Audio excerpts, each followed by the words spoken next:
No a máme tu ďalší deň.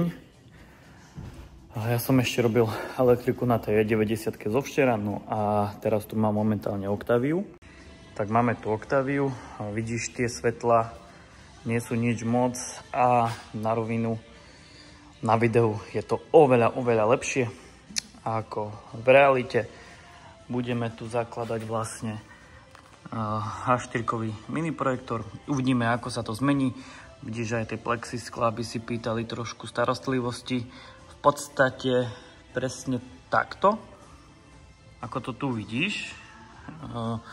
Boli na tom svetla, ktoré sú tam. Tu vypneme zapaľovanie.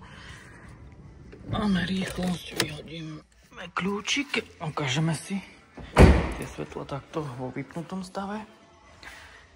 Je, že takto to nie je až také hrozné, ale keď to zapáliš, tak je to masaker. A to si ukážeme vlastne, to isté bolo aj na týchto, dá sa to takto upraviť.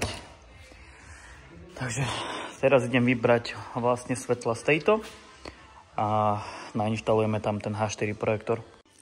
Takže tu na jednu šrubu vyšrubuješ, tá vlastne drží zo zadnej strany túto krytku, ktorú iba vyťahneš von. Šrubu vymeníme za hrubšiu, ktorú priamo naskrutkujeme tu do tohto držiaku, aby sme tam mohli znovu pripevniť drôtik, ktorý nám vlastne bude držať tú žiarovku pokope, hej, takže ideme na to. Tak máme tu už aj naše žiarovky, vidíš, Born for the Night, zrodený pre tmu, no a máme tu nejaké inštrukcie, to nepotrebujeme a ideme to osadiť.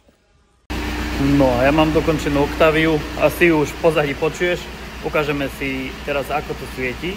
Tak, máme to nastavené. Máš tu tlmené a máme ďalkové, tlmené, ďalkové, masaker. Veľmi dobré, veľmi dobré. Pozrieme si ten ďalkový režim.